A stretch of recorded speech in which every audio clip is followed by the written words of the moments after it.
Gentlemen, dear professors, we are starting the 5th session on the 5th International İBN HALDUN Symposium, and I would like to invite first the speakers or the presenters in this session.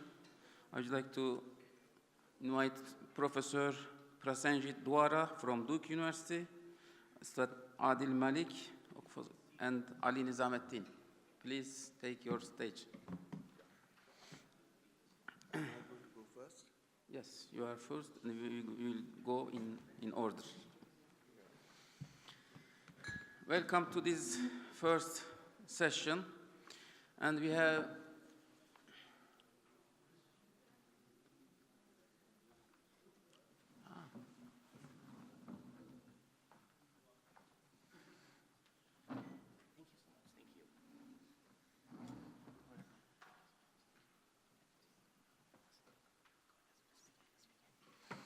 Okay. We have three very interesting, one more interesting from the other, presentations. And there are many very good conceptualizations, new conceptualizations about İBN Haldun's scholarship or about the science of or the knowledge on İBN Haldun, and I would like to be very happy to hear all these presentations because I hope I will learn many things from them. And first, I would like to give the stage to Professor Prasenjit Dwara from Duke University, who will talk about the historical logics of global modernity and its future. Please. Yeah. You have how many? I will 20 minutes. Okay. Huh? In order to have some more time for discussions. Okay. Is this on? Is it on?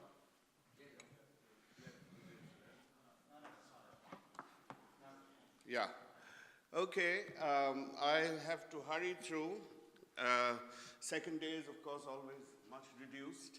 We are secondary people, so we have to, yeah. Now, what I want to talk about is İBN Haldun's historical logics of global modernity. And it is not, I have to confess that most of you know I'm not a Middle Eastern specialist, nor am I a Islamicist.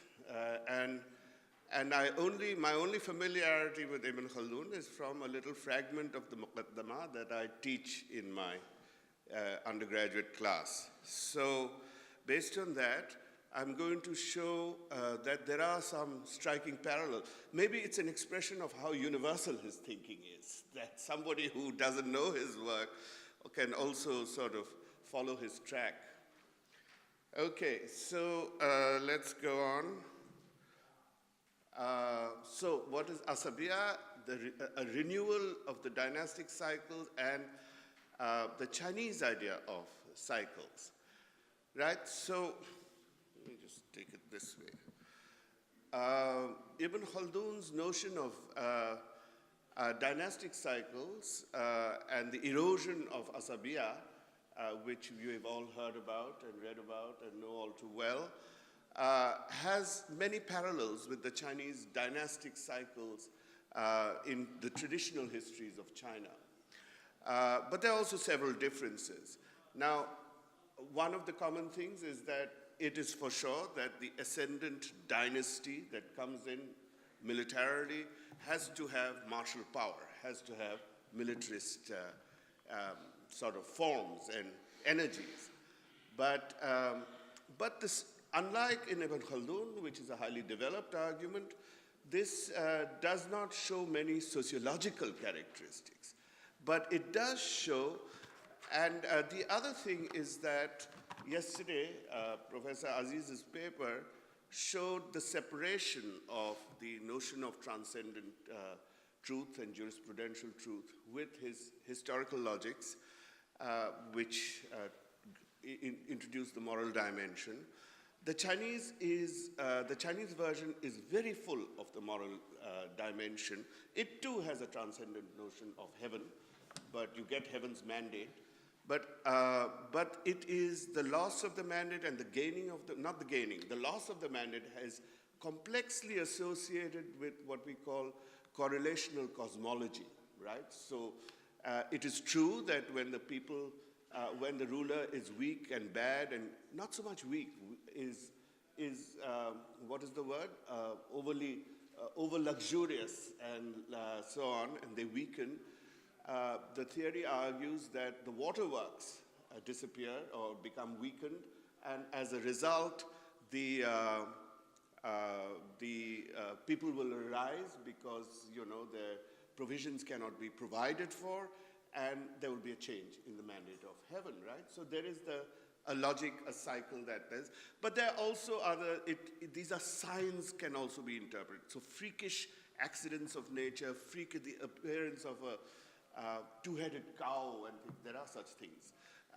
Is also a sign of the loss of the mandate of heaven, right? These are weird things happening where the order between heaven and earth are not being kept. A second dimension of difference is that the moral and cultural dimension. Yesterday we had papers that tried to show how the martial dimension, the asabiya, remains in very important ways through the dynasty. But here the military is, the rhetoric and the image and the moral significance of the military is erased once the power comes in. It's a literati governance, right?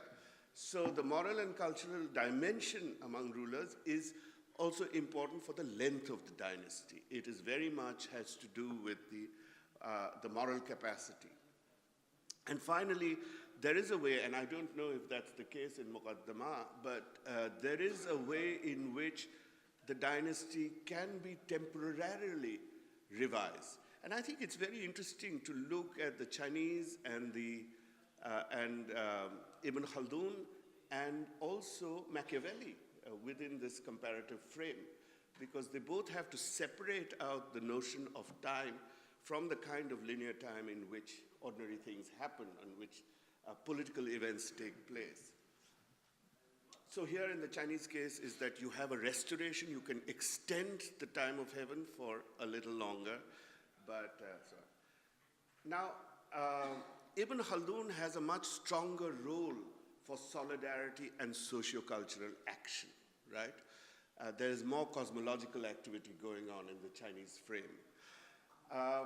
I too here, and there's the parallel for the paper, conceive of loosely cyclical interaction of material and cultural forces, with culture playing, and this is my goal, to show how culture plays a special role at certain historical moments. It's a moment of renewal. Culture is a force of renewal.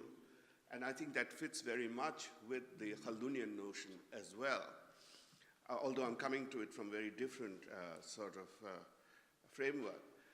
But the conditions for the cyclical framework of interaction between culture and economy and polity that I'll be looking at could change, so that this framework of cycle, and so the framework of Ibn Khaldun as well, can change, particularly if, in fact, tribalism as we have historically known it, not as a metaphor, but as referring to kinship structures, and comes to an end, which in some ways it has. We now talk about tribalism much more as a metaphorical structure.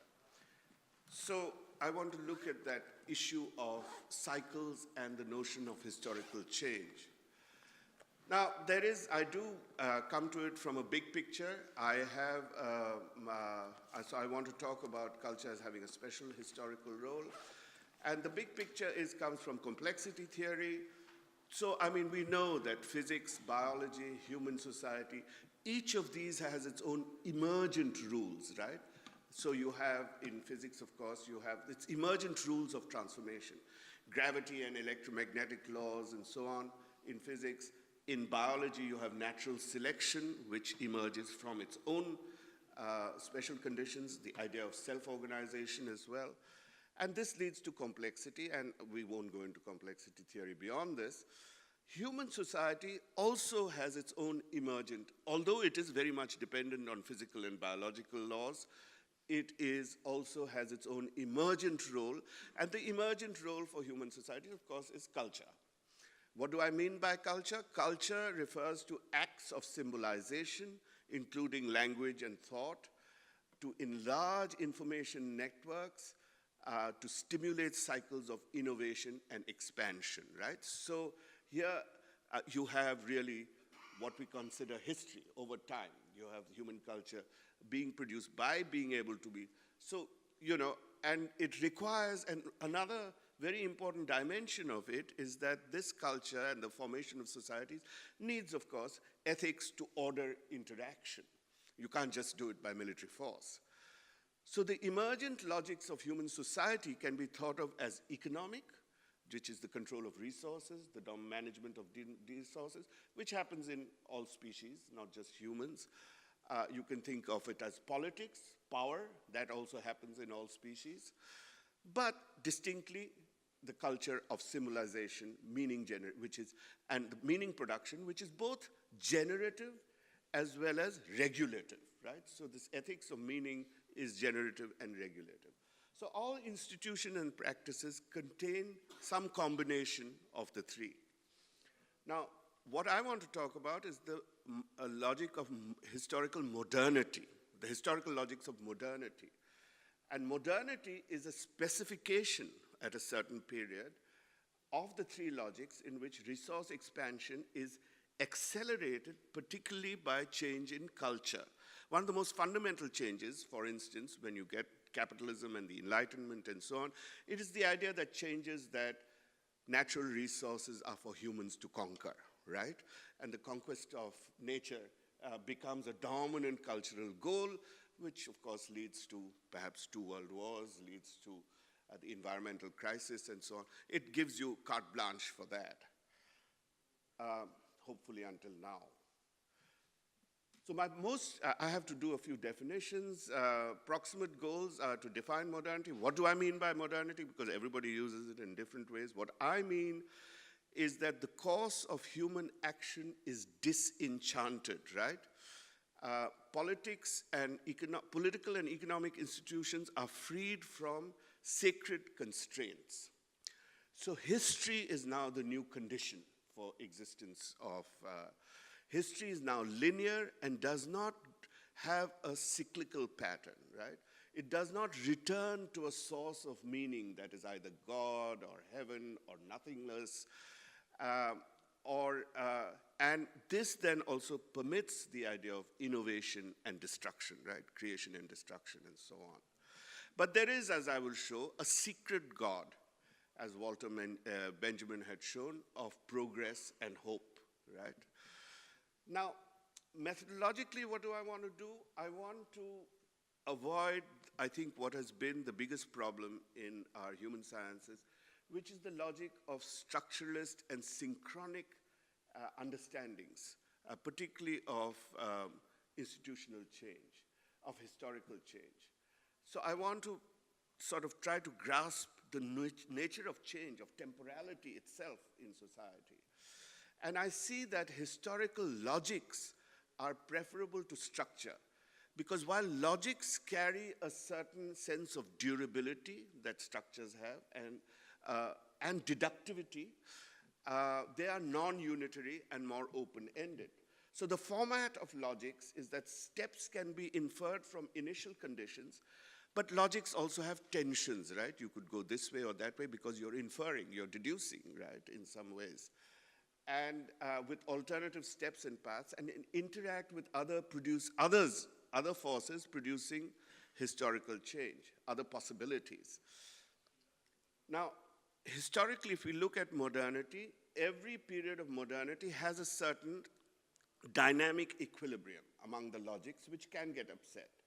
And to make a long story short, and to tell you my conclusion, I want to see how the equilibrium that was maintained till the end of the Cold War comes to an end, and I will try to show the role of culture in that, culture in the end of the Cold War, and how the new post-Cold War era makes it very difficult for culture to have the same kind of cyclical role of renewal that we had earlier. Okay, now economic logic. What do I mean by economic logic? Here I follow very much world systems theory, but with my own take on it. What I call post-Western modernity rejects the idea that peripheries in the world system or in modernization theory have been outside capitalist modernity, right? So modern people are people who are advanced, developed capitalist societies. So here we have to first acknowledge that the logic of capital involves deterritorialization.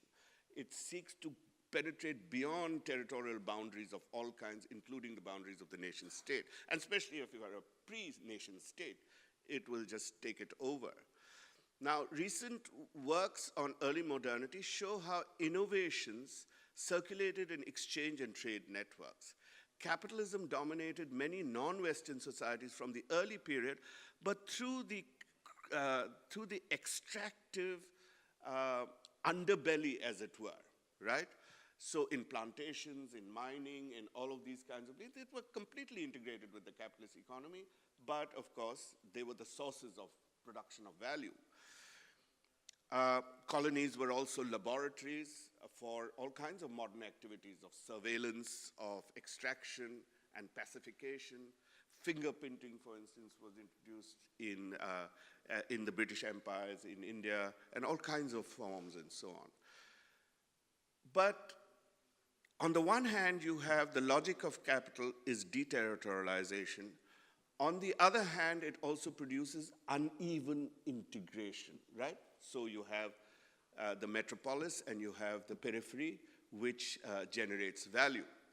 So you have, so there's the core and peripheries, as in the world system. Deterritorialization and uneven integration is the central tension in economic logic. It leads to anti-colonial movements and all of these kinds of things. Now, modernization theory, with which we all grew up, did not understand the full play of these logics. Economic expansion, for example, was identified with self-sustained growth, if you think of Rostov's takeoff and so on, within nations, and not viewed in a global context, in the changing roles of center and periphery at a global level. So global modernity is what we need to look at and not national modernity, right? So what is the political logic? I have spent half my life working on this, so I'll try to summarize it. The political logic is one of the circulation of political ideas or of anything. I have a concept of circulatory histories, which are not tunneled by nations teleologically, but they move from one place to another, often come back to a place, whether recognized as an earlier form that came from there or not. The contemporary nation state was replicated across the world in the last 150 years, right? It began about 200 years ago, maybe soon after the French Revolution. Nations are constituted by norms and practices deriving from other nation states and world culture. The typical understanding of the nation is that it has evolved in a tunnel way from its own history. But the fact of the matter is that if you look at any nation, it resembles all the other nations much more than it resembles anything in its past history. So this is the real struggle. So nations are in fact global products. They're products of circulatory global forces. Now look at, for instance, the notion of a child. I often take this example. A child, when I was growing up in India in the 50s and 60s, a child was a child until, for most of the population, not for the middle class, for the tiny middle class. A child was a child till they could go to work, right, in the fields. Now, if you look at sometimes the age of 5, sometimes the age of 4, 3, 7 at least, and now if you look at constitutions across the world, and if you look at the middle-class culture and so on, you see it respects the constitution that a child is a child till the age of 18. everywhere. And there's certain responsibilities and roles of parents and rights and so on. You need this type of education. But you can talk about it in any field. If you look at, for instance, the way in which everybody's picked up, except for the sovereign powers, picked up ideas of kilometers and hertzes and this, that, and the other, you become very similar stuff. And in notion of history, every national history, nationalistic history, has an ancient, medieval, modern period, and then you have a kind of a renaissance where the ancient form is injected back into the modern form, so you can recover your destiny and have that linear history, right? So, and you can get rid of all the people who you didn't like in the medieval period. So you have this, what I call an aporia, which is nations are circulatory global products, and they are authorized as territorializing reactions to the deterritorializing logic of capital, right? So you have to protect yourself and create a territorial form.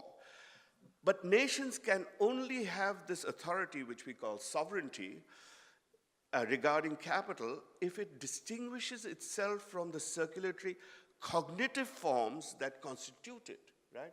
The flags everywhere are the same. If you look at the Malaysian flag today, it is the US flag except with a crescent.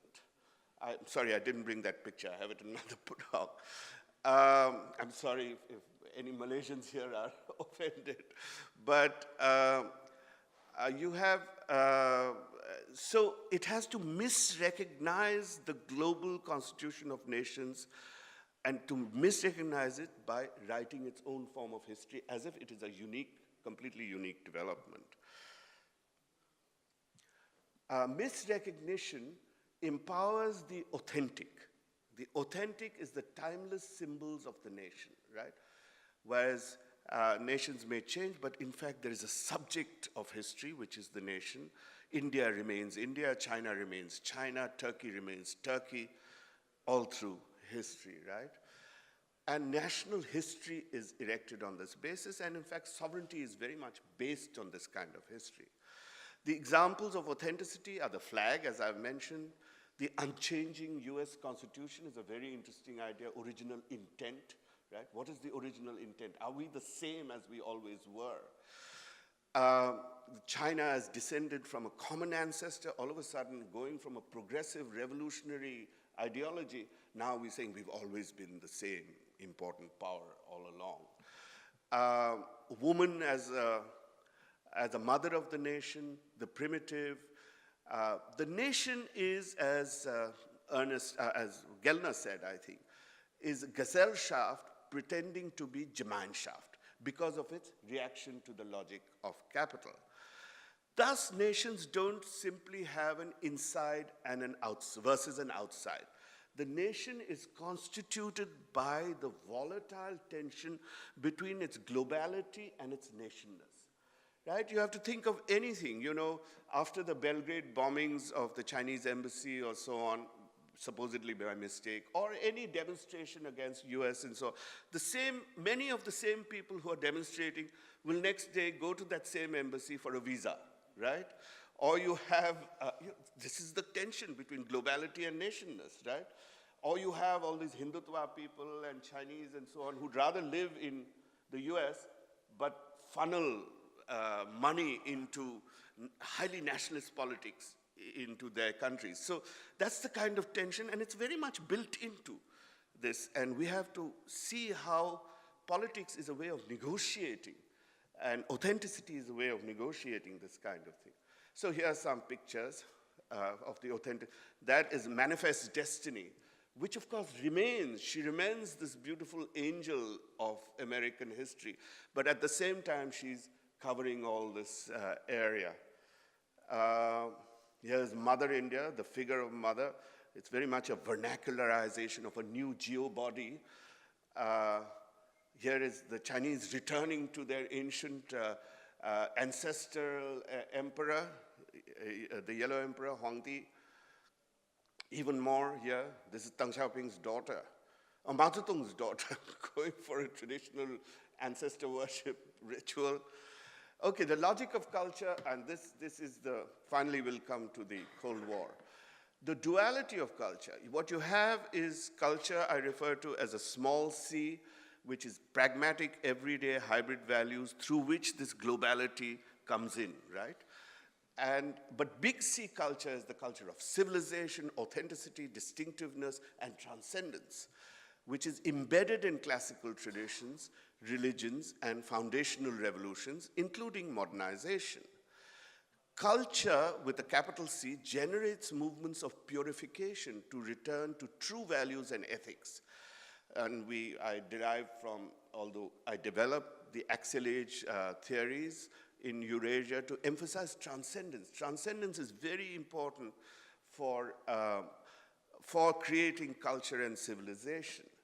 So Christianity, Hellenism, Hinduism, Confucianism, Buddhism, Protestantism, Marxism, these are all transcendent ideals. How do I define transcendent? I define transcendent as a kind of what I call a meta-epistemic locus, which enables a reflexive, synoptic, and abstract view of something beyond the here and now.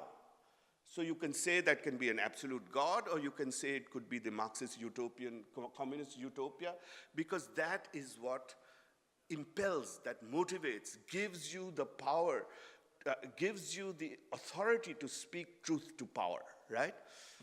And so the transcendent movement can be either establishment or anti-establishment. Historically, it is a recurrent form, right? You have these messiahs, you have political leaders, charismatic leaders, who will challenge the fact that the original transcendent has been absorbed by a corrupt church or by a corrupt caste or by a corrupt bureaucracy. And it can be called for renewal. So it's a powerful motor of historical change. The relationship between cultures with a capital C and a small c can be tense or accommodating. It tends to be more accommodating in the non-Abrahamic traditions, which doesn't have an omnipotent God. Now, in modernity, transcendent is replaced by history. So history, linear history as time that does not return, becomes necessary for all modern nations to accept. But national histories themselves assume a timeless anchor, as I have tried to say, in uncharted time, a subject of history, China, India, Turkey, which is the sacred source of sovereignty. National authenticity is not transcendent, but it makes its deal with history. It negotiates a role, a place within it.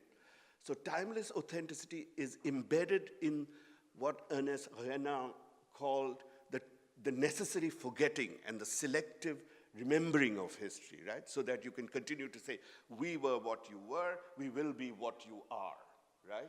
That is the song of the patrie that Renan talked about. But what the transcendent did was to create a separation of political power and sacred authority. So this sacred authority could be developed it permits sages, messiahs, charismatic leaders to speak truth to power.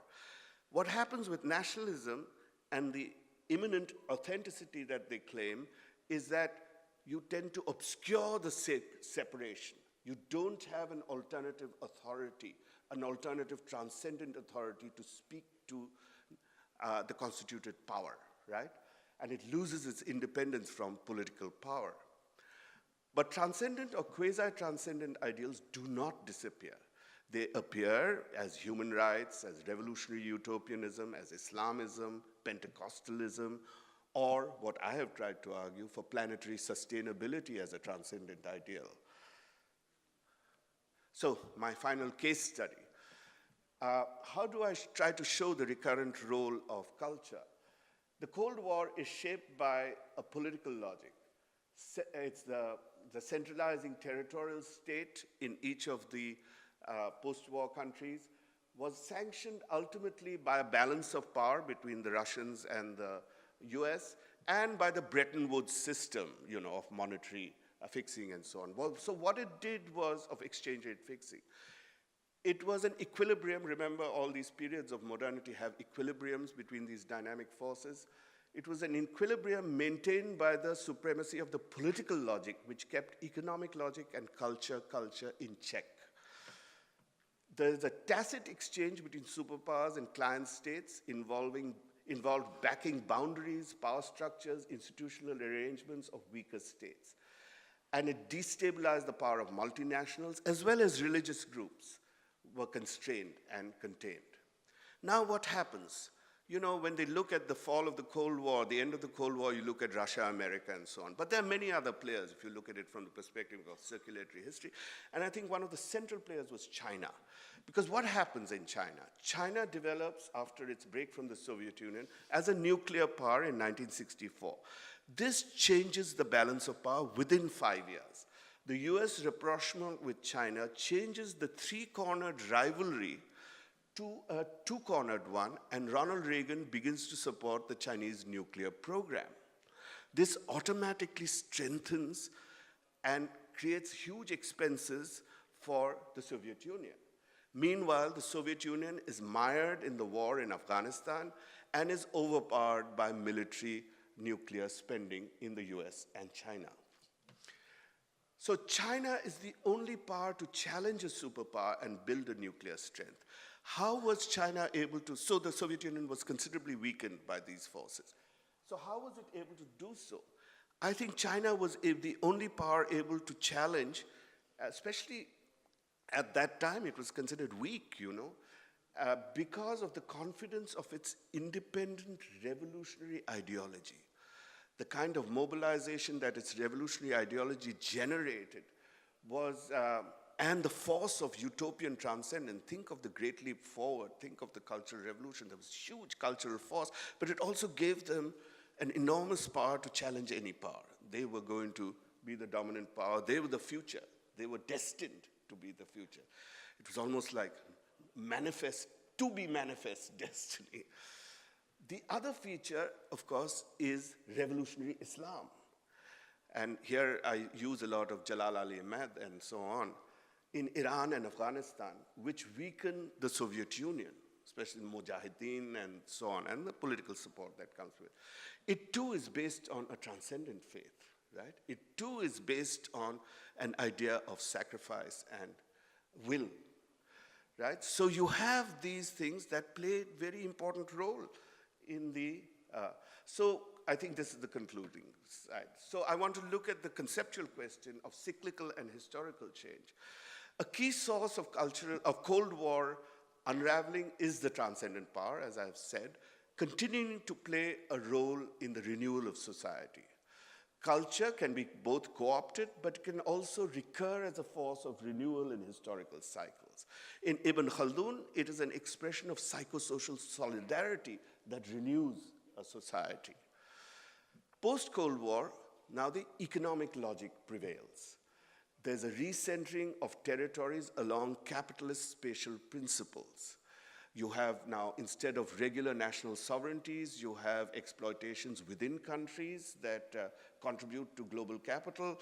You have graduated sovereignties, exclaves, enclaves, new economic zones, and so on, which are tied to different kinds of things, but also to the state. And there is, of course, consumerism, which dampens all will to do anything else. But there's also an increasing mismatch between our globality and national institutions. The sources of resources, wealth, and the problems of nations are global, but the institutions of remediation are national still, right? Global environmental degradation and incapacity of many national governments to deal with these and other transnational problems creates huge problems for the rest of the world. Cultural renewal is urgently required, whether through global civil society or other agencies to develop regulations. Has the framework of historical logics been disrupted? Has the post-war, Cold War cultural logic weakened or transformed? Is something like cyber activism really a possibility or not? I'll leave it at that. Thank you. Sorry for taking you long. Mr. We came, it was really very interesting, and it has its own unity, and I didn't interrupt you whereas the time is limited, is not limitless. You are not staying? Sorry? You are not coming? But you have PowerPoint, right? So I'll look at it from. Oh, okay. Do you have the PowerPoint? Yes. Okay. You want to take questions now or later? Oh, you want questions? No, after the session, after all the presentations, we will come to the... okay, then Ustad Abdul Malik from Oxford University will talk about foreign on domestic institutional change.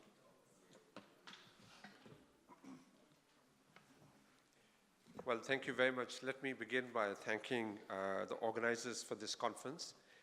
It's a great pleasure to be back in Turkey, and I'm particularly thankful to Ramadan Aras, Rajab Santurk, and my mentor, Bruce Lawrence, who's been a great supporter throughout. This is a rather unconventional talk for this session, I thought, but after Prasadjit's interventions, I think there's a lot more linkage between this talk and your talk, because there is a, the kind of linkages you emphasize between nations and what you call globality are also manifested here. Let me begin with a quick clarification. I'm not an expert on Ibn Khaldun's thinking. As Wael Hallaq mentioned yesterday, I've very much benefited from the Orientalist accounts of Ibn Khaldun. So I don't have a complete understanding of Ibn Khaldun. It's very much a secondary understanding. But what I would like to focus on today is probably what Ibn Khaldun did not say. Of what I've read of Ibn Khaldun is a lot about cycles, about rise and fall of dynasties.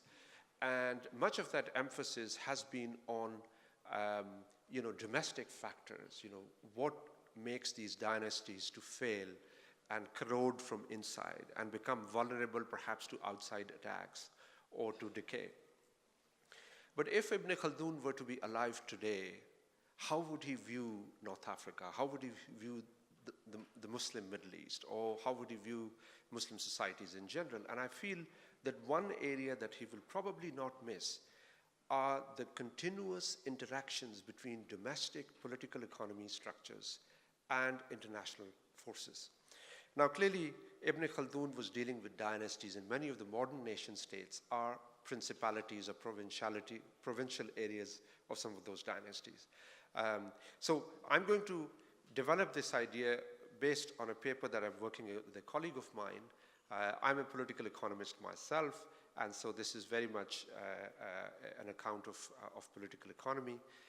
However, I will end my presentation by drawing out implications for Khaldunian notions and how one might engage with these sort of ideas from the Khaldunian paradigm.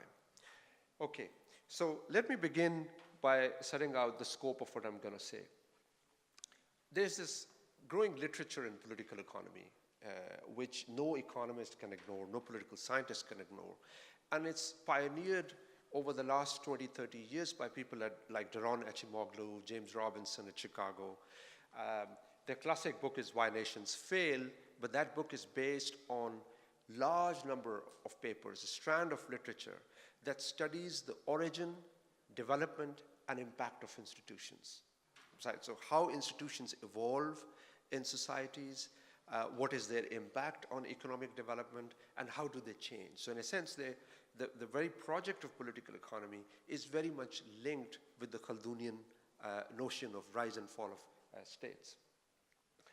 However, much of this literature, when it analyzes political economy structures, it looks at domestic factors. So if you want to understand regime durability in the Gulf Cooperation Council countries, you need to think about monarchies, how do they distribute rents to their domestic populations, how do they manage tribal relationships, how do they use their natural resources, oil, or if you're thinking about a revolution in Egypt, you are really thinking about social conflict within Egypt and its interaction with elite members of society, particularly the military and the political parties, and that interaction shapes institutional outcomes. Or what is happening today in Algeria or in Sudan, again, very much a domestic account of things. Now, of course, much of this mainstream literature in political economy didn't even talk about about the Middle East. It was largely concerned with Latin America, with Africa. But again, the focus in terms of analyzing institutional change was pretty much domestic. And so those of you who've studied economics and sociology might relate this to the idea in economics which we start Economics 101 by thinking about autarky. How do countries that are close to the outside world, right, how are prices formed in that society?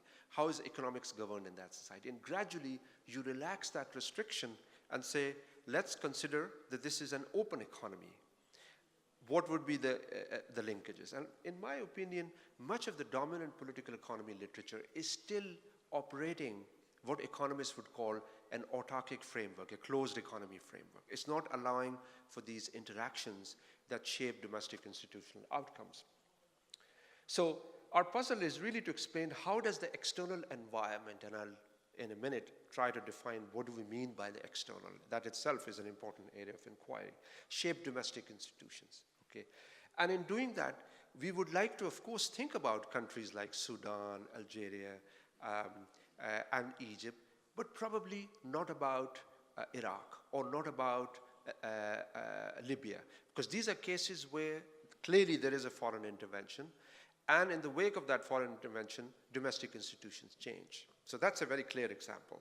But there are a lot of these intermediate examples of countries where institutions are constantly shaped by this interaction and negotiation between the domestic and the external.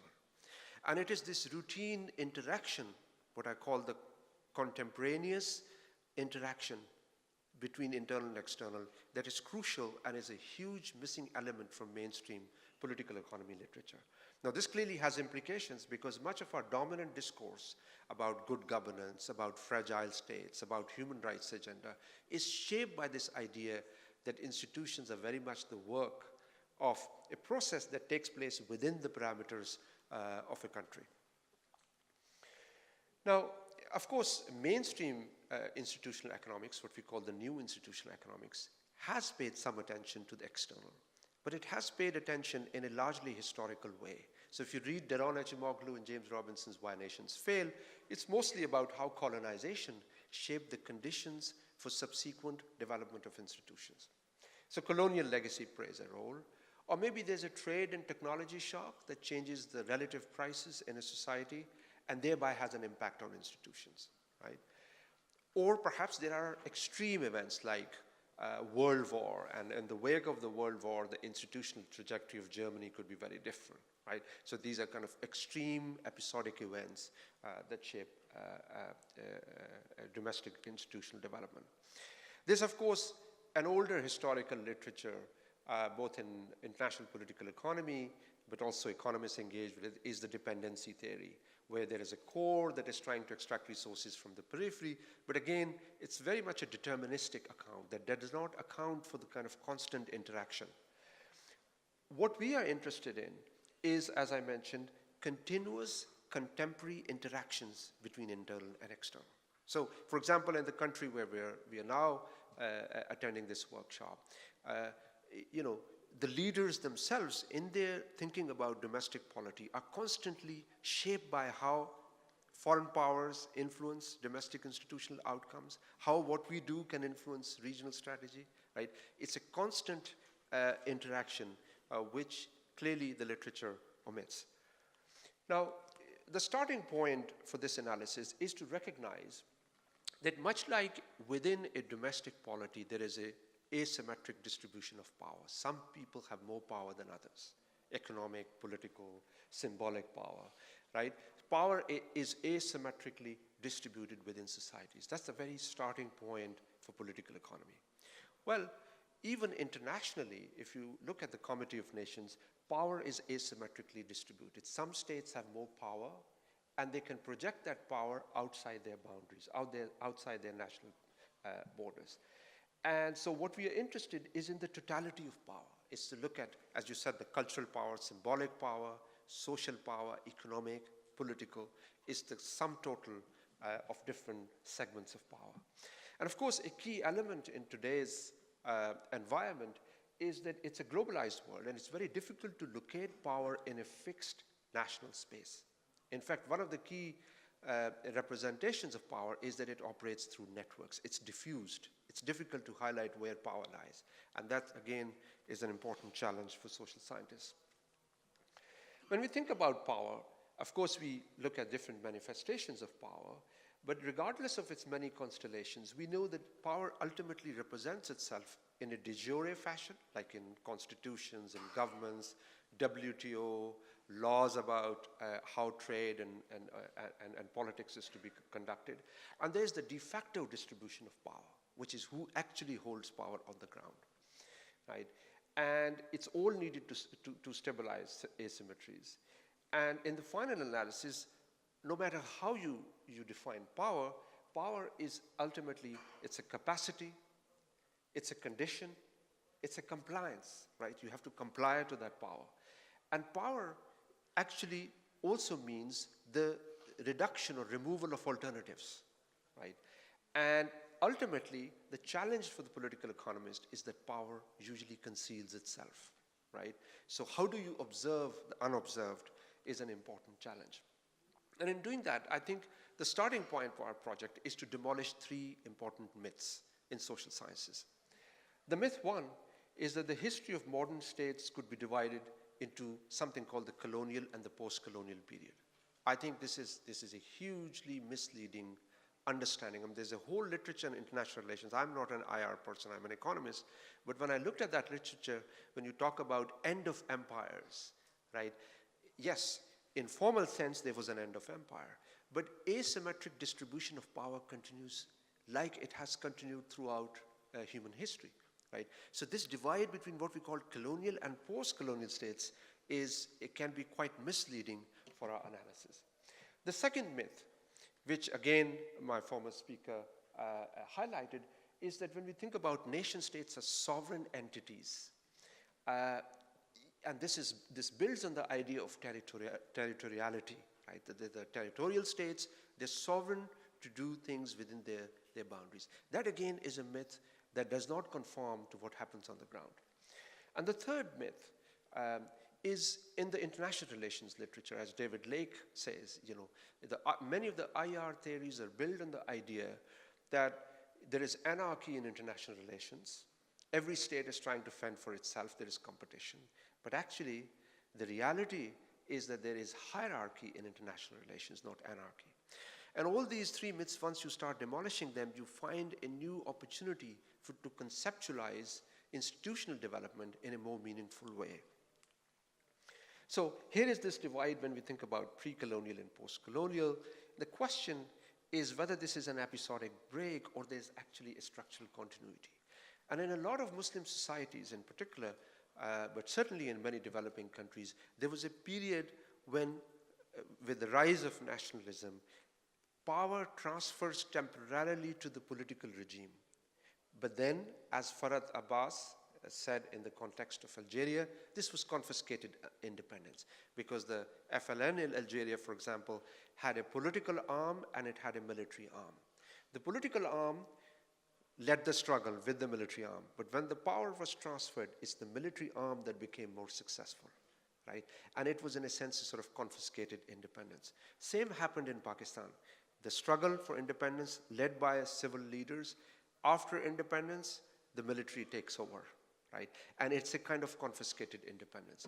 If you look at in our paper, we are compiling a list of a wake of, series of military coups in the first 10 years of independence, and you find lots of Muslim societies. You see these very important critical junctures where power is first given in a de jure fashion to the former colony and then taken back in another way, right? And so this asymmetric power distribution globally continues under different guises. And yes, of course, we can call it post-colonial, but there's a lot more continuity than one would imagine. And of course, on the issue of sovereignty, it's clear if you read Charles Mayer's account, the Harvard University Press book on spaces of territory and power, where he talks about sovereignty as consisting of two criteria. The first is that one source of authority, whether the executive, the legislature, or the people as a whole, is supreme within the boundaries of the state, although different agencies can be allocated particular function. That's correct. But the second one is that the external authority can legitimately impose its will, cannot legitimately impose its will within the state unless sanctioned by treaty. Now clearly, a lot of states today will fail to be characterized as truly sovereign states in this setting. So if we agree that these three myths in social science are to be demolished and we relax these assumptions and think about these nature of interactions, how do we try and capture external? And there again, the external consists of both factors and drivers, right? The external could be a durable entity, a superpower, right? China, the United States, Russia, a lot of these powers are durable entities. Or they could be networks and convening power. And this is very important in the age of globalization, right? How do you create networks? How do you create convening power across the globe? International organizations, the World Bank, the IMF, World Trade Organization, right? Non-governmental organization. And of course, there's also global norms and ideology, which, the human rights agenda, the press freedom agenda, the transparency and good governance agenda. And of course, there's the hard military power and the covert apparatus of the state. Ultimately, when we think about external in whatever way, we need to think about the connecting nodes. And one of which is this, what you argued, circularity, is the way in which this circulation of labor, capital, elites, there are pacts and treaties, there is hard power, coercive apparatus that is spread around through military bases, for example. There are economic constraints, whether through sanctions or through a whole range of devices. Now, the key challenge in doing any of this is that it's, the foreign influences could be either active or passive, right? They could be active in the case of Libya, for example, right, or Iraq, but they could be quite passive in any, the transition in Sudan, for example, or in Pakistan, or a whole range of other countries. And so what you need to think about is what are the observable indicators for mapping the internal, external, and what are the unobservable. And scholars have thought about these issues, whether you map it through foreign military intervention or through foreign aid and IMF programs, UN voting patterns. There are a couple of studies that try and look at the impact of this, these geopolitical influences. But in many of the cases, it's unobservable, right? You need to interpret signs, you need to separate the causes from effects. And indeed, you need to think about the politics of policy. Now, two clarifications in this analysis is that external does not mean Western. Because it's important that from the context of, let's say, Afghanistan, external would also be Pakistan, right? Would also be Iran and regional neighbors. From the perspective of many of the Middle Eastern states, the oil-rich Gulf is also external, although that external is itself shaped by many of the Western and global powers. So here is a plot that very briefly, we don't have the time to go into detail, is kind of looks at the correlation between oil prices and aid and remittance flows. So you look at the way in which the circulation of capital through, and oil periods of higher oil prices are also periods when more money is remitted to many of the developing countries and more aid is given to developing countries. And much of that aid, in many cases, is strategic aid, right? So Egypt, for example, has derived about $40 billion just in the last 2-3 years from the Gulf partners. And much of that aid is really a geopolitical component rather than a part of any development paradigm. The second aspect is that external is not always a disabling influence. I mean, there are interesting interactions. If you think about Eastern Europe's trajectory, it was the commitment device of a common market that allowed it to pin down reforms. And in some sense, the same thing happened in Turkey too, because even if those political forces who did not genuinely believe in the EU project signed up on it to make sure that it commits the military, it commits other institutions to certain core reforms at home, right? Human rights, constitution, parliamentary democracy. So there are very interesting ways in which these aspects play. Or for example, because of the threat of communism, the United States promoted land reforms in a large number of East Asian countries. That again is a very interesting, was an interesting commitment device purely shaped by geopolitical concerns, but had a positive impact. So these two clarifications are there. And then let me think about how best to map this external environment. Now, in my slides, which I'm happy for the organizers to distribute to the audience, I have provided some clues to the global literature that tries to map this internal-external interplay in a limited empirical fashion. So I'm going to skip through those slides because I'm short of time, and instead really focus on how one might account for this external-internal interaction in mainstream political economy. And my main submission in this final part of the presentation is that actually, if you take existing paradigms, with very little tweaking, you can integrate this interaction, right? And it could have very important effects. For example, much of the institutional economics literature takes a cue from economic history and talks about persistence and path dependence. You know, how you start from a particular trajectory and you are then tied to it.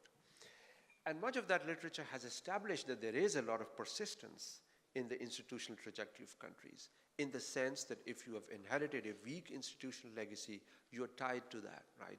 And that's the sort of path dependence. Recent literature has, however, highlighted that you need to think about mechanisms of path dependence. What creates path dependence? And the external environment can help you understand how initial conditions interact with geopolitical influences to reinforce the historically embedded power structures, right?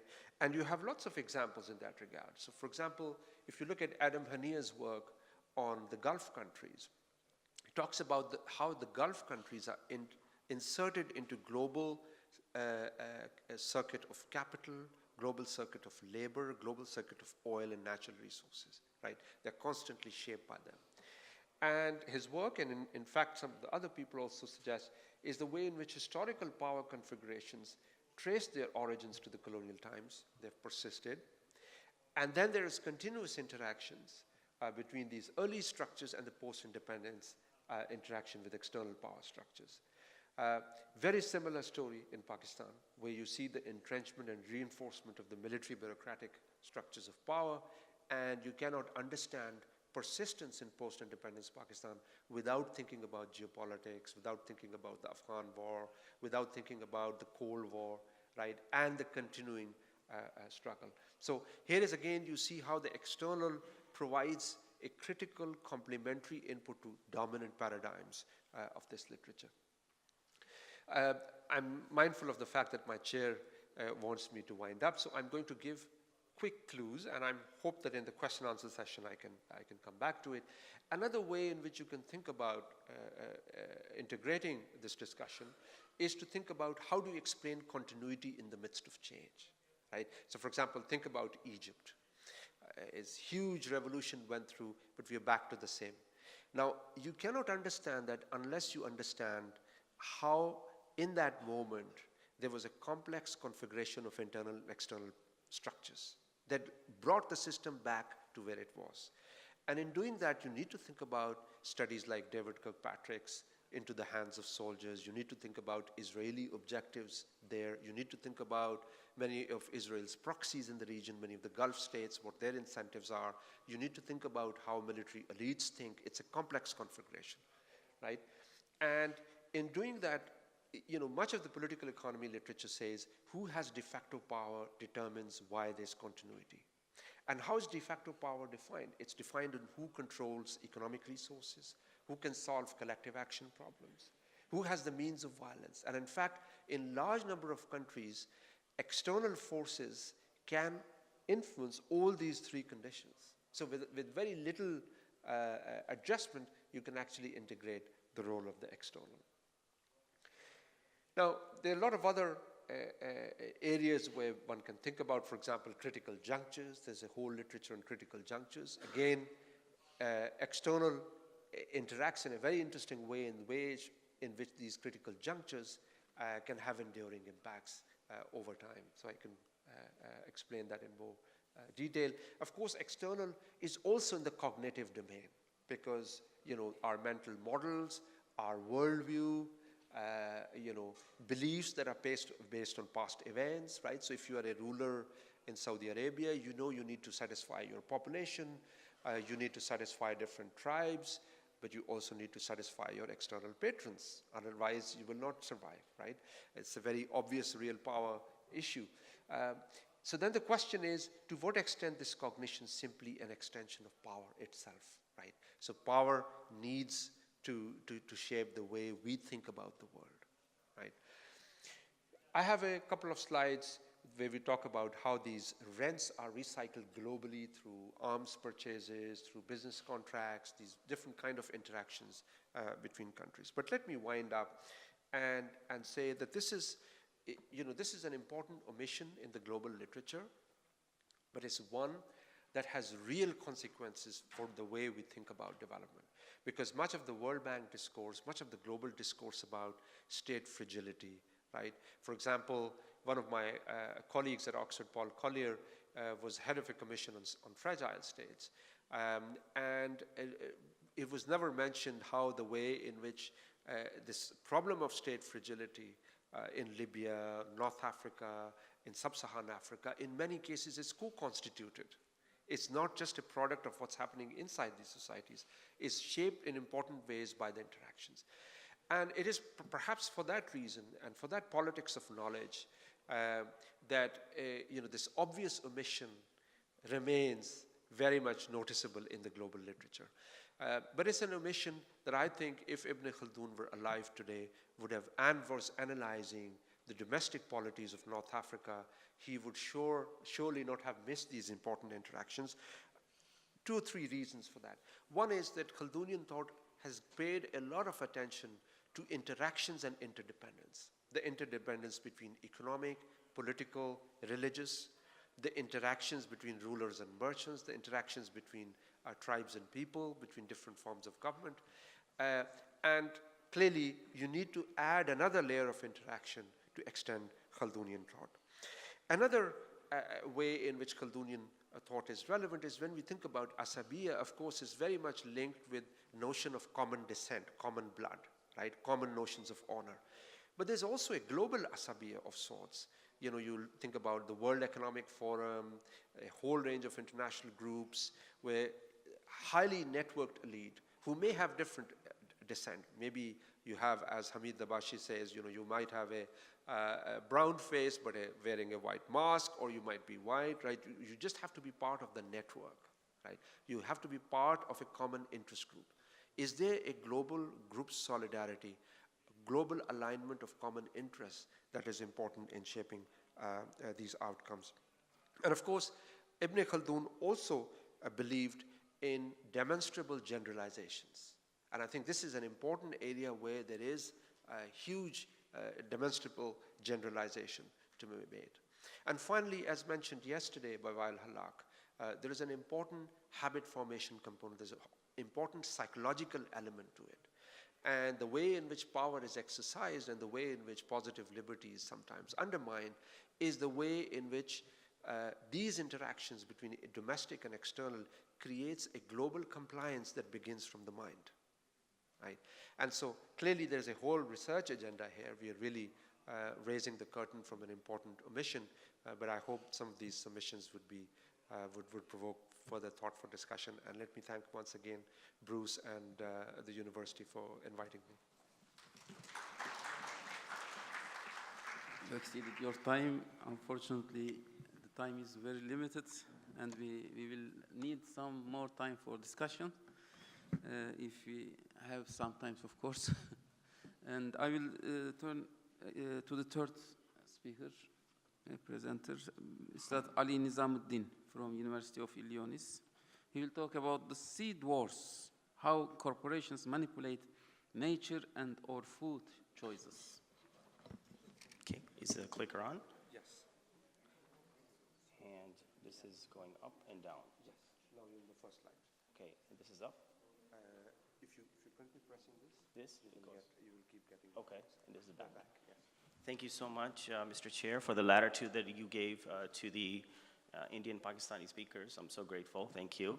And it's an honor to be in your presence at this conference. I'll try to be as practical as I possibly can invoking the predilection of Professor Sajidina yesterday, take a very, very simple topic as to why we find certain types of food more palatable than other things, and then yet examine intersections of power, economic development, and morality, and then culminate into a warning that Ibn Khaldun gave over 600 years ago. So, a very simple observation. In many cultures, in many religions and traditions, people can speak on our behalf, people can pray on our behalf, people can do Umrah and Hajj on our behalf, give charity on our behalf, but the reality is that no one can eat on our behalf. Very simple. And what we eat constitutes our physical and spiritual essence. So the essential question for me was, and this is from my book, The Patenting of Life, Limiting Liberty in the Corporate Pursuit of Seeds, why do we find certain types of food more palatable?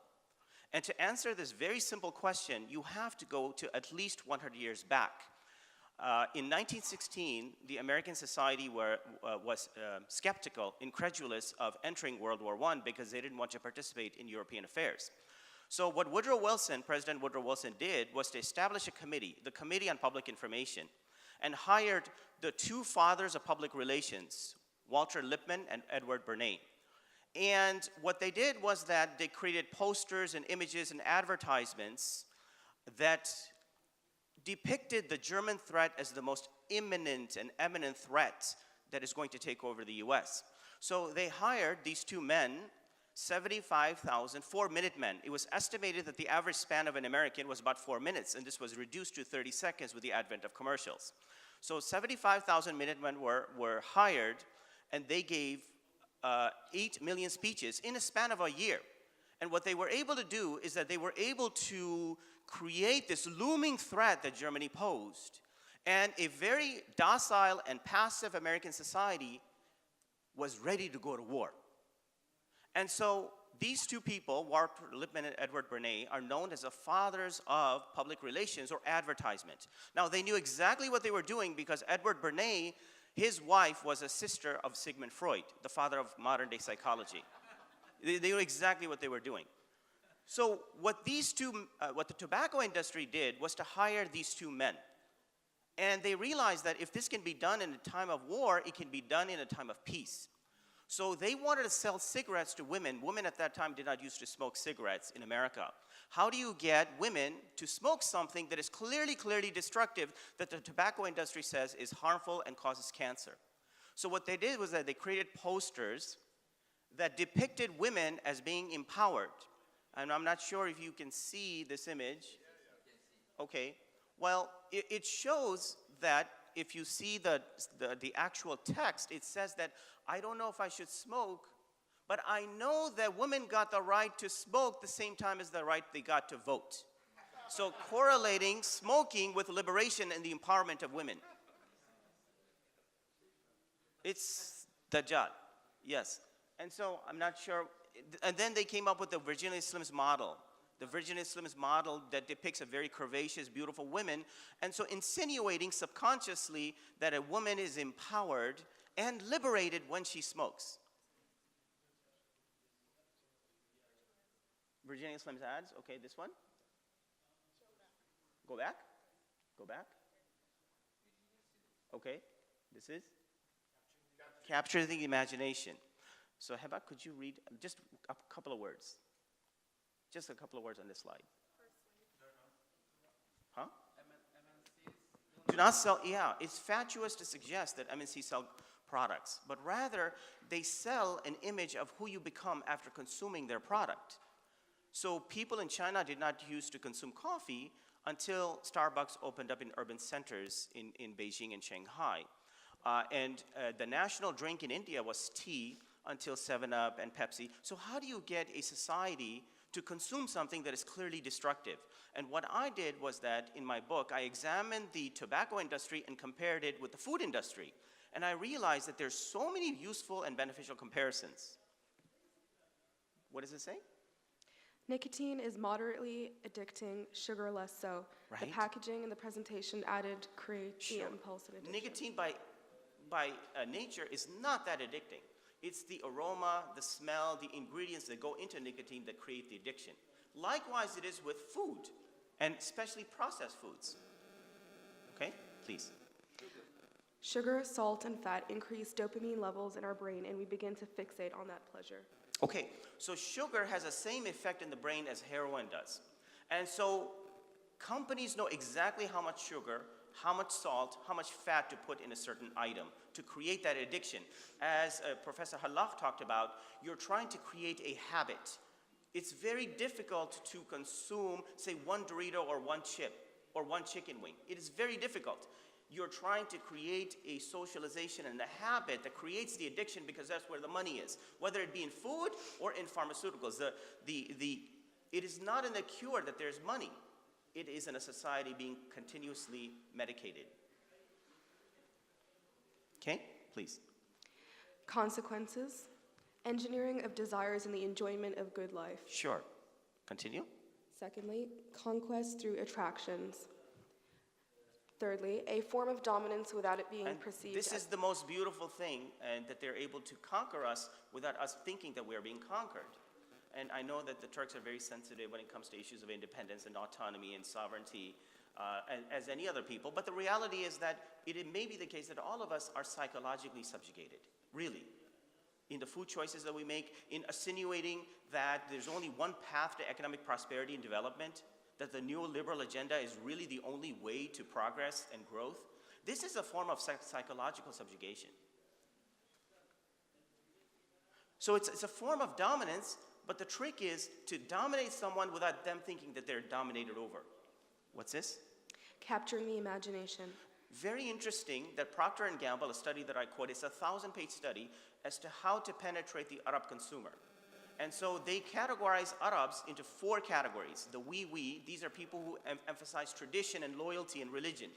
And then the me, where the individual is coming out, but again, the tradition is important. And then the me, we, and the last is the me. And the me is the one that is really tempted by globalization. And it is this segment of Arab society that we should target and sell to. This is their categories, and I definitely don't want to be the we, you know? So, okay, now we come to the seed. Now, is this the image of the seed? Yes. Right. So we can look at the seed as simply a seed that we plant. Or we can look at the seed in a mystic, spiritual way. So what is a seed? When a seed is planted within the ground, it is subject to the water and the minerals and the soils within the ground. And when it effloresces, it is subject to light and to oxygen, the human imprint, the animal imprint, insects. So in the creation of one flower and one seed is the entire universe. So it may be the case that we can look at a seed as a living, breathing entity that performs, according to the Quran, the dhikr of God. أَلَمْ تَرَىٰ أَنَّ اللَّهَ يُسَبِّحُ لَهُ مَنْ فِي السَّمَاوَاتِ وَالْأَرْضِ وَالطَّيْرُ صَافَّاتٍ كُلٌّ قَدْ عَلِمَ صَلَاتَهُ وَتَصْبِيحَهُ. So when you look at the seed as a sacred essence, that is a very different way of looking at something and the interconnections and the oneness that we see in the seed and the plant. And yet, today, seed has become the exclusive intellectual property of the corporation through very strict patent rights.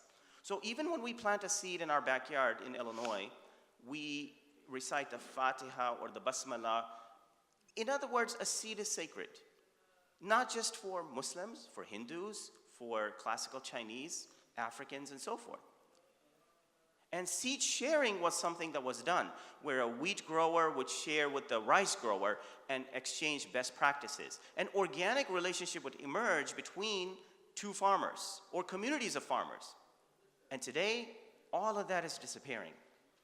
And what is happening is that the seed has become the exclusive purview of the corporation.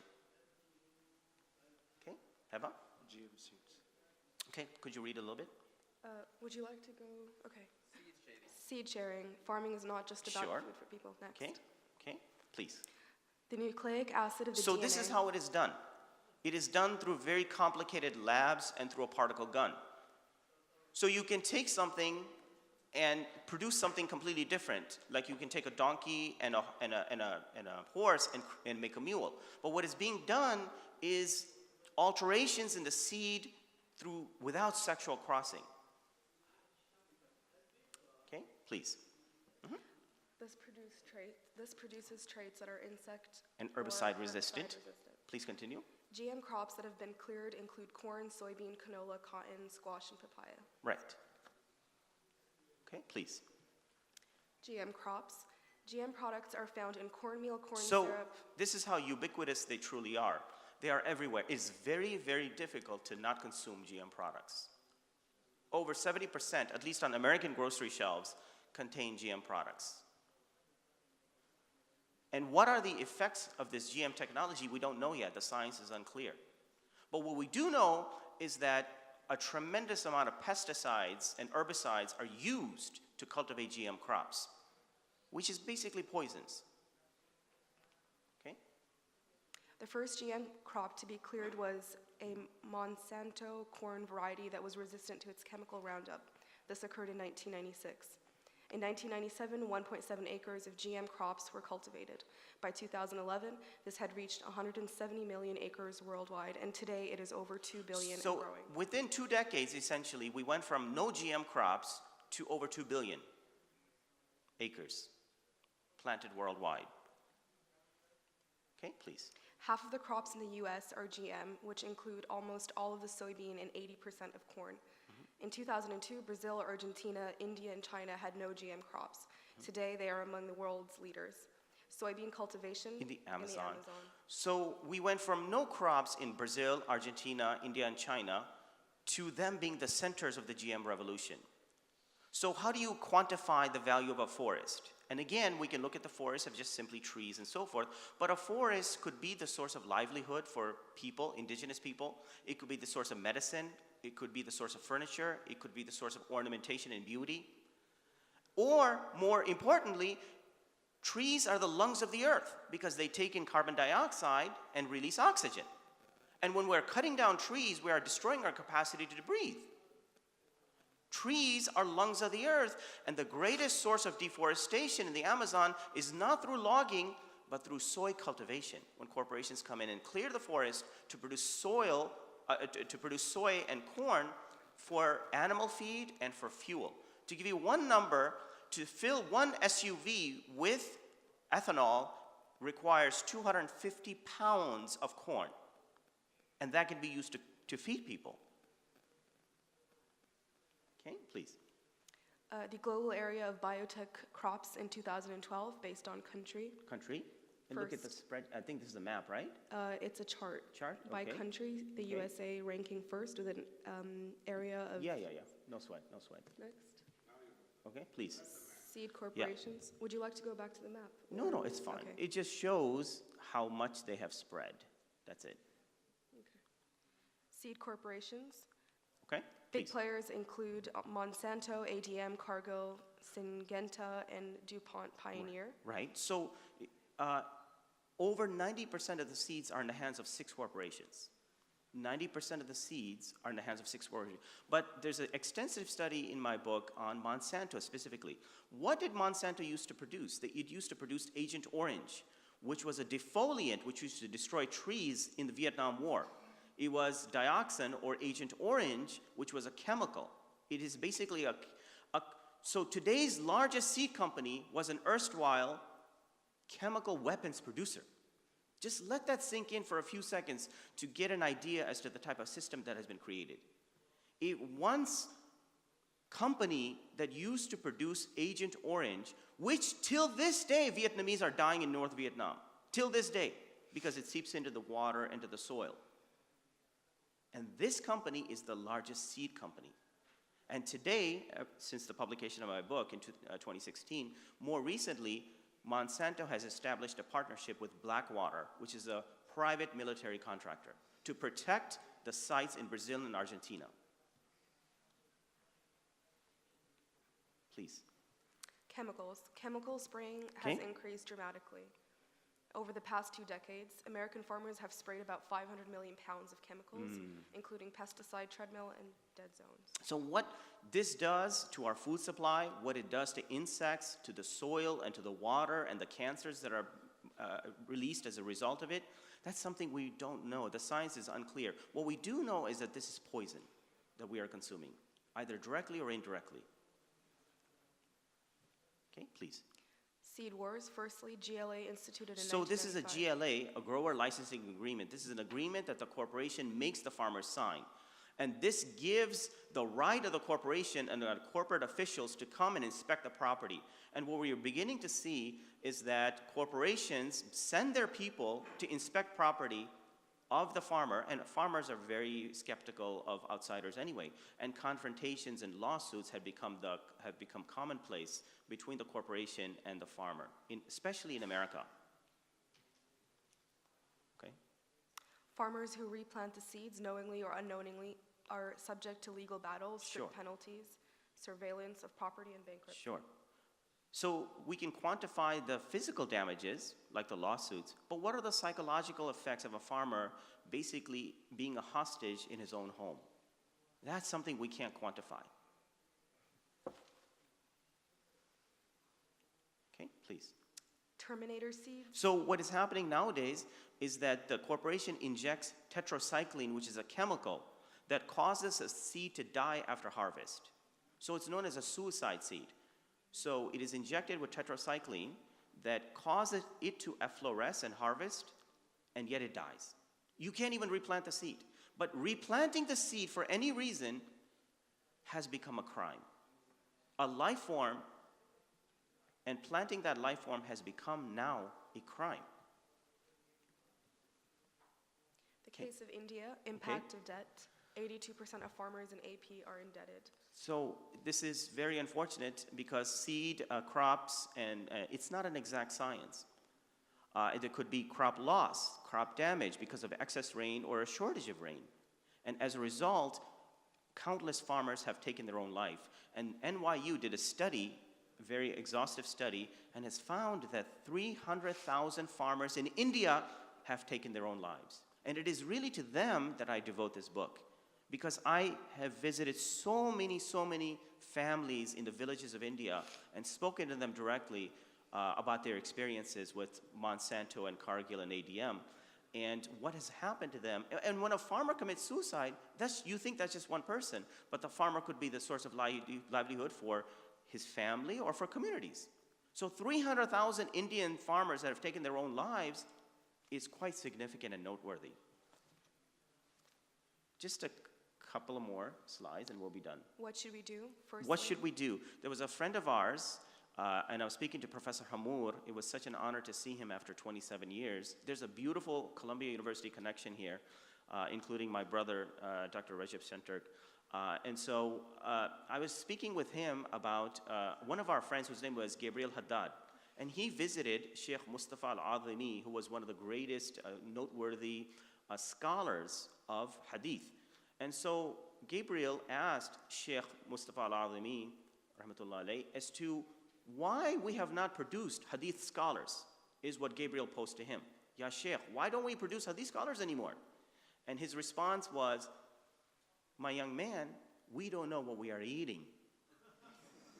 We don't know what we are eating. We don't know what our stomachs ingest.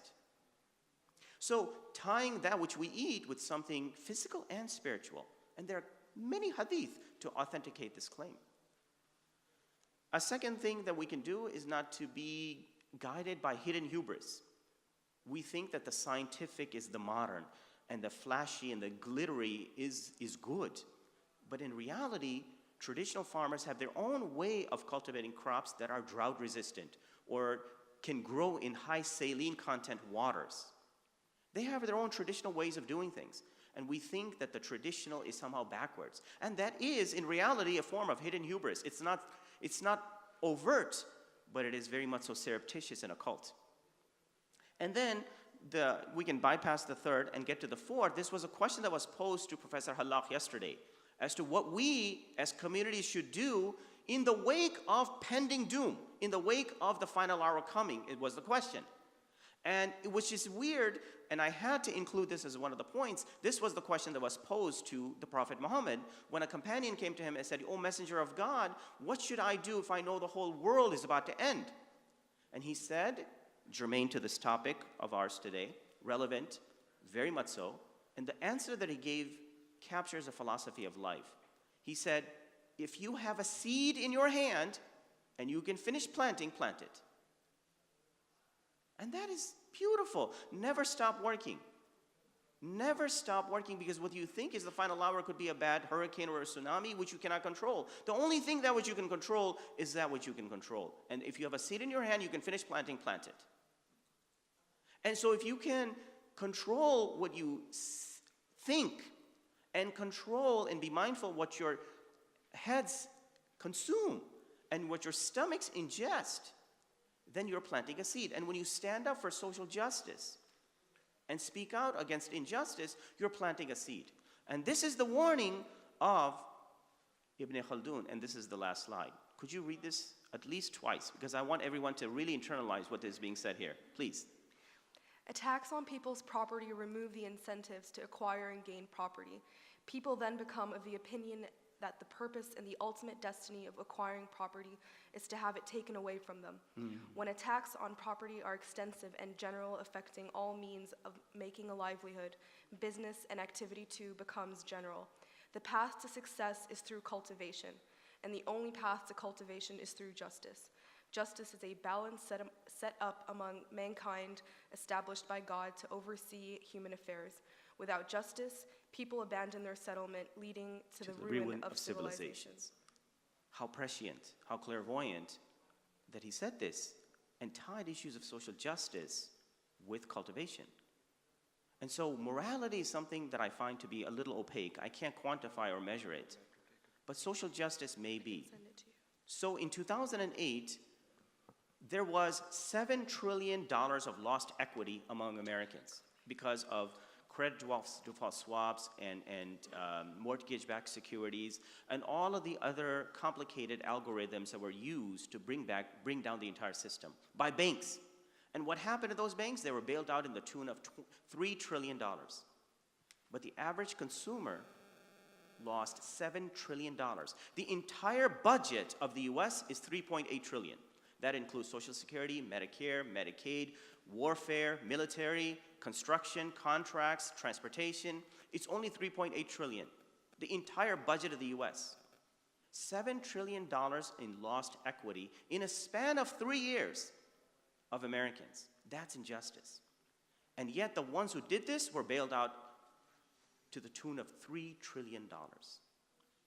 And this is the system that has been created that is deeply, deeply, deeply flawed. And that is true injustice.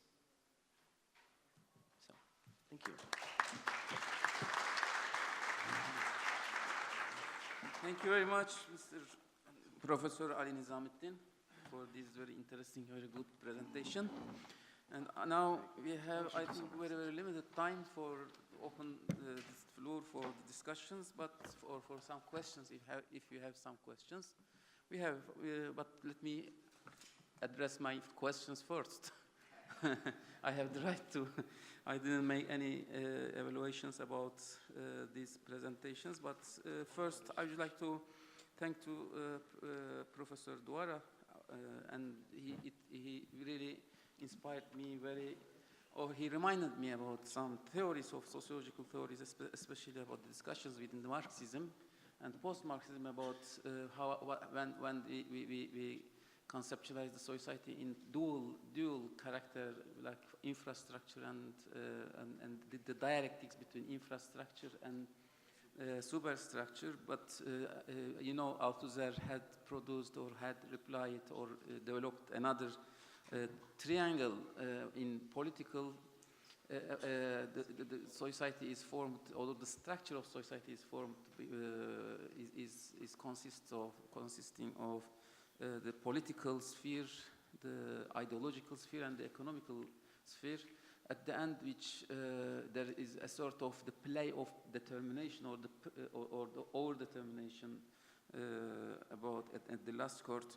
it might be good to interrelate these two conceptualizations, especially about when we think about society as structured, and the dialectic also between the structure and the process. And we heard from Mr. Douara about this, instead of the process, I think, or maybe a question, how can we compare with the process, the logics, or the concept of the logic with the process.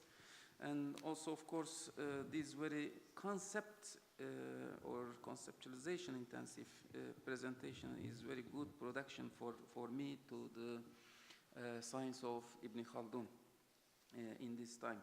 And thank you very much again. And to Adil Malik also about the internal factors or internal dynamics in change. That is also, it reminded me, I'm not a Marxist, but in the Marxist discussions, it will be very good to think it in parallel with or in connotations with some of the concepts within, in internal factors like the class conflicts within a society or some other interventions from outside. Or can we think about the Bedouin societies who are at the elementary level or at the starting level, the Bedouin society with their own very strong asabiya, how this role be compared with the external factors, because at the end this alternative Bedouin society which is challenging the Hadari society is also another external factor. It usually doesn't come from inside. It comes from internal dynamics. It comes from outside generally. But it is in Ibn Khaldun's conceptualization, I think, and I agree with you, it is a little bit narrower than this, because he didn't think about other civilizations challenging the other civilizations or the inter-civilizational conflicts. That's also my own evaluation. So if you want, you can add to this. And also thank for Ali Nizamuddin, of course, and for his very good presentation. And I will give, I think, 2 or 3 questions, maybe 3. No, we have more. 4. We can take all the questions from behind. Okay. Please be short and brief. Hi, Professor. My name is Masood. I'm a graduate student of Ibn Haldun University. My question is regarding Professor Malik. The methodology part that I think I want a bit explanation. That it is obvious that there is a direct and indirect influence of foreign institutions or foreign countries. I was wondering what kind of measurement you're going to adopt to capture this influence, and also going back to the extent, how long will it last, the interval of this, whether is it going back again to this previous position, like, so these are the 2, how you're going to capture, maybe is it universal again across countries, or at the same time, the interval, how long will it last, or how long will it have the same effect on the local institutions? Thank you. Okay. Next question from ladies first. No, ladies second. Thank you. The competition is between 2 ladies. It is difficult. It is hard to decide, of course. My question will be to Professor Douara. You actually talked about the cultural law, the culture and the historical role, politics, power, economy, and all that. And it came to my mind that yesterday you asked a question to Professor Hiba about where is religion in all that. And I do believe it is fair to address the same question to you, as in, like, I see it impossible to actually talk about culture without religion, because religion is actually what determines what we do and what not we do, and then becomes a habit which turns into culture. So, and you used the term transcendent fate. I mean, did you mean by that religion? And why, like, I mean, I want to emphasize on your choice of words here. Thank you. Okay, to the next lady. So I guess my question actually, as a matter of cooperation here, it adds up to my previous friend's question regarding the transcendental movement.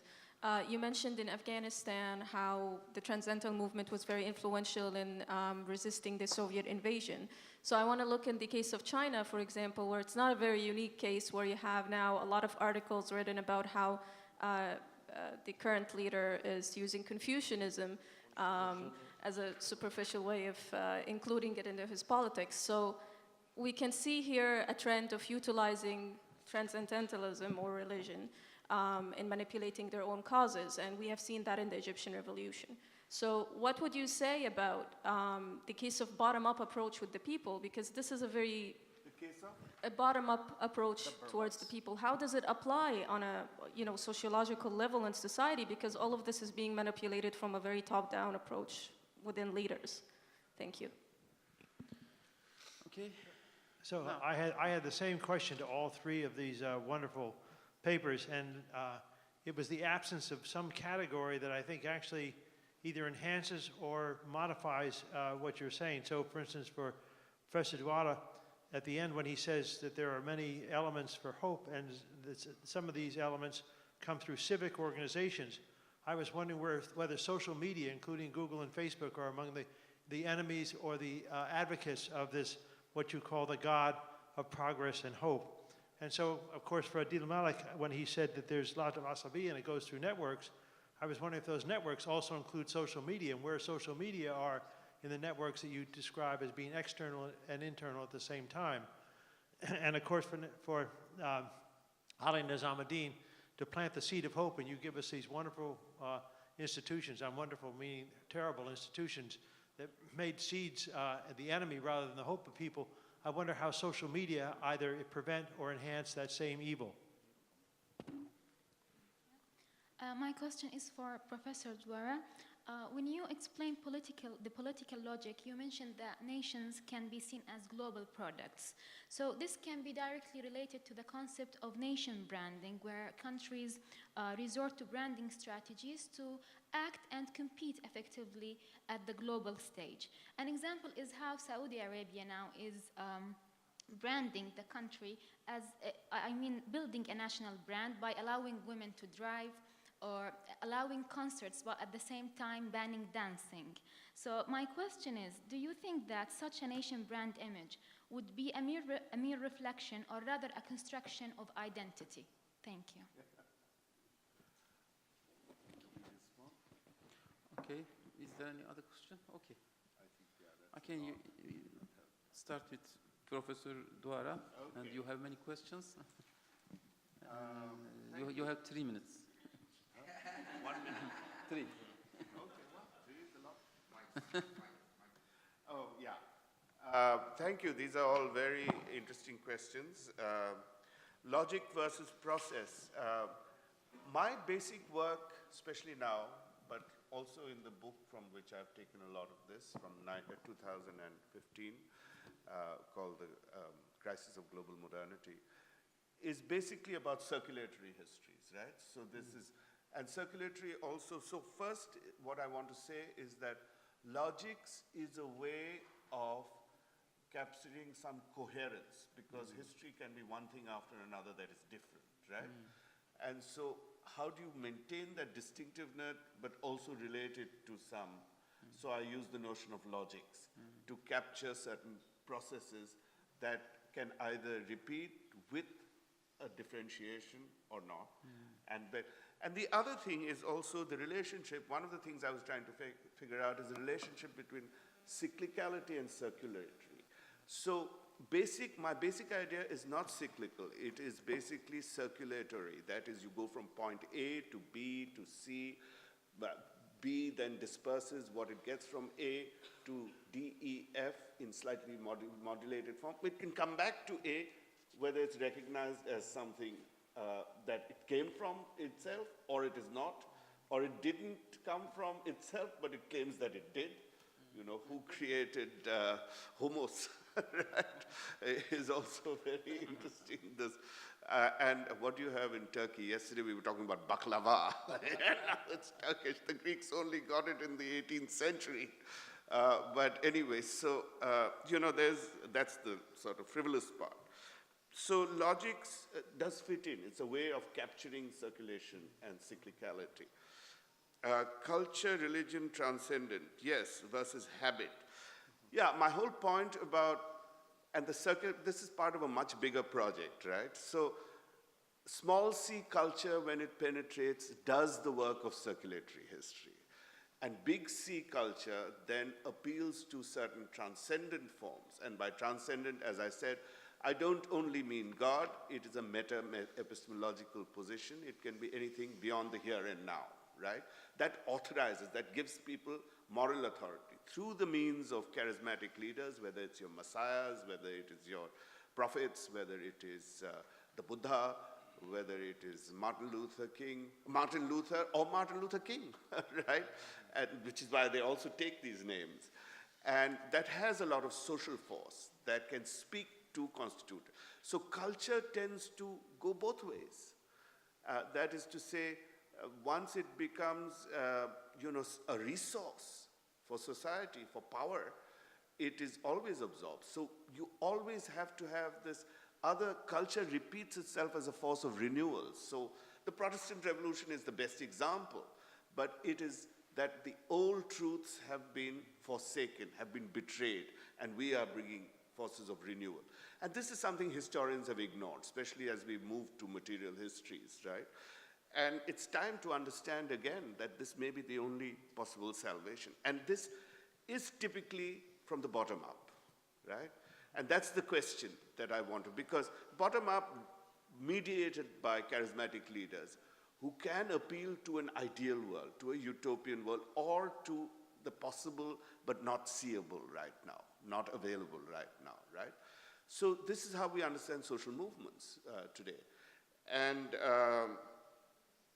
you talked about Confucianism. Yes, this is part of the capture. Culture is also capturable, so you need movements of renewal, right? And, but the whole issue is how much all power seeks to appropriate the transcendent, always, for itself, and then it becomes corrupting. So I see this whole axial thing, which Karl Jaspers identified as a 6th century BCE thing, when all the major world religions developed, and including the Abrahamic form, the Judaic form, and so on, and Hellenic and Buddhist and Chinese and Confucian, Taoist, Hindu, Vedantic. So, but I see it as historically repetitive because it's always the effort to renew, right? And I think Ibn Khaldun noticed also this effort to renew, but he was interested in power, not necessarily, and ethics, and not, or morality, as you say, right? So I think that's that. And finally, the last two questions, social media. I think social media is a more complex but same. So that it can, and social media actually, I once tried to hire a theorist of social media and the politics of social media, especially after Tahrir Square, you know, in Singapore. And we couldn't find a proper theorist. But the nature of politics has changed. You know, when we were growing up, or even well into our adult life, it was political parties, it was unions, it was organization, and so on. What is politics now? It is flash, mobilization. You know, there's this beautiful quote from Tahrir Square, a poet writes, there we were, all on our cell phones, and each one is talking to somebody else, although we were all massed together, until we begin to see the blood on the street, you know? And it tells you both the strength and weaknesses of the social media form. It can become very electrifying and suddenly mobilized. The Hong Kong movement has been based on media display. It's for you, it's not for Chinese authorities. It's for the world to see what Hong Kong is doing. And they regroup at different moments. And they have advantages of scale because of the media form and so on. They can reach out and so on. But it's very different from the kind of organizational politics that we grew up with, right? And obviously, I think you need some kind of combination. But, of course, it can be appropriated. But the problem is that it's simultaneously appropriated and used. It has a certain flexibility. The biggest challenge is something like China, where you have the firewall. But even there, they can appropriate it, right? Through different means. It's a cat and mouse game. So it is a new form. We don't yet have a proper theorist of it. On nations as global products, I think that's very interesting. I think that's also a way of taking a global discourse, selecting a part of it, as you say, and saying, yes, we are distinctive, and this is our sovereign distinctiveness, right? I think that's a very interesting point. It's like history. This is where we are distinctive. But it's a very manipulated distinction, and both can eat your cake and have it too. Sorry. Thank you. Please. Yes, thank you very much for the questions. Very briefly, I'll try and respond to the first question and then the one on social media. How do we contain global influences? I think it's, there are a couple of important historical examples for us to understand. I mean, within countries, for example, the institutional space is released through intra-elite competition. And I think globally as well, we could see that the more geopolitical competition there is, could potentially release the space for countries to assert greater sovereignty, as you're already seeing. I think one of the biggest dilemmas in international relations is that we have two aspects to thinking about globalization. There's the markets and then there's the democracy, right? And for markets, we need greater competition. For democracy, we need democratic competition, political competition, multi-party elections. But the geopolitical element, we want monopoly, we don't want competition. And I think that is a kind of contradiction in terms. It's quite a difficult tension to navigate. Another way in which greater spaces for sovereignty arise is through technological shocks. And we are seeing as the era of oil dominance paves way for, let's say electric cars, or the demand for oil changes in a major way, it can disrupt structures. I mean, it's going to take a lot of time, but there are lots of technological shocks which can release new spaces. But ultimately, I think there's the long-term work that societies need to do. And the first one is to identify, is to understand the problem. As I've highlighted in my presentation, many of these power structures are quite diffused, and they are behind the curtain. So it's important analytically and at the popular level to actually identify who has power, who controls power, what are its effects. That I think is very, very important. And it's important because, in many of the countries today, and I can give you at least 2 or 3 examples, Jordan, you have Tunisia recently where protests have been happening. In all of these cases, both the protesters and the government are helpless, right? In Jordan, people come out against tax hikes, against the government is helpless. In Tunisia, pretty much the same thing, right? And so it's important that at the public level, there is growing realization. And certainly in certain cases there is. Algeria, for example, today, it's not being reported, but when they have mass protests in Algiers, there's always some placard on the French road. In Sudan, there are protests where the placards actually read that we don't want to be like Sisi's Egypt. Right? So there is a way in which there's social learning, there's a greater consciousness, but of course this has to be problematized before it can feed into popular mobilizations. Another important aspect, I think, is what, in a sense, Jamaluddin Afghani also highlighted in his works. No sovereignty is complete political sovereignty without economic sovereignty. In the case of the Arab world, for example, I think the long-term solution is to have a regionally integrated merchant class. It is to have greater regional economic integration. Without greater regional economic integration, you cannot have a new notion of sovereignty. Now, again, that's a chicken and egg problem because it's possible, but it's not seeable.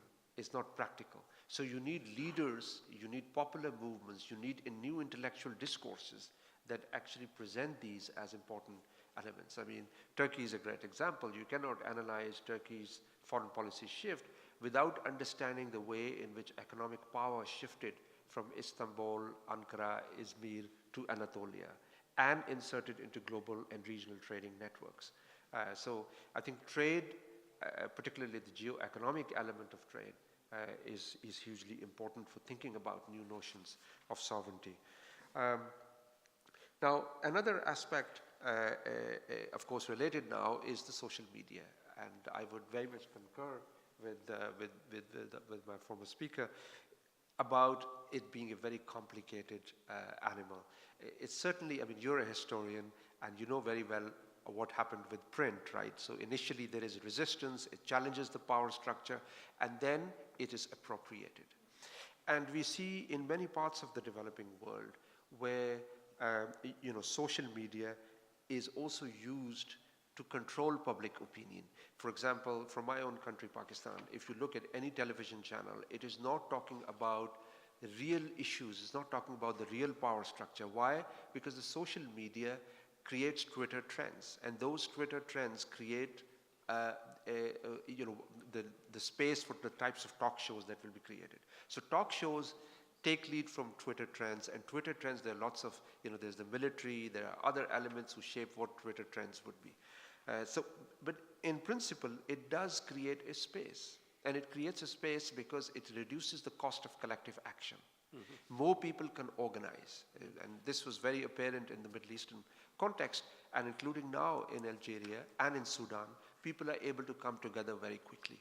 However, there is another tension to it. Whilst they can come together very quickly, it creates collective action, but it creates difficulties for collective organization, which is many of these revolutions are leaderless. It's very easy to get together, but how do you use that initial mobilization to create long-term organizational structures that would challenge, that are enduring, and will create persistent demands for governments? So these are really open questions. And another question which is kind of linked to your presentation on food is that there are few corporations that control a lot of information. So you have the types of Google, Facebook, Twitter, and we know that the big data is also a big source of capture for governments.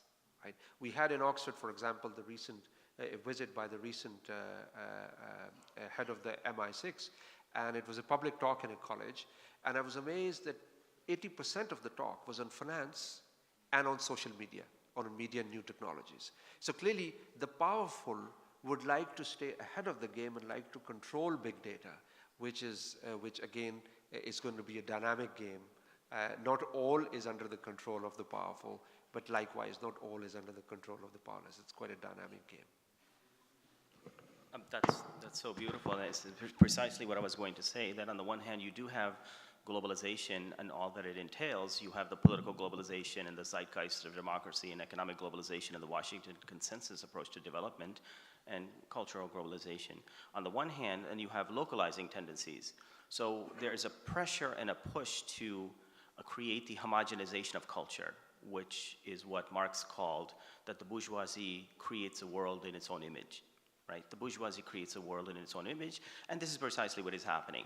On the other hand, you have the localizing tendencies of local communities trying to resist the infiltration of these types of pressures. And in the present, you have groups like the Occupy movement that sprang up in 2008, 2009 as a result of the financial crisis. What happened to it? It was not just appropriated, it was co-opted, right? It was dissipated.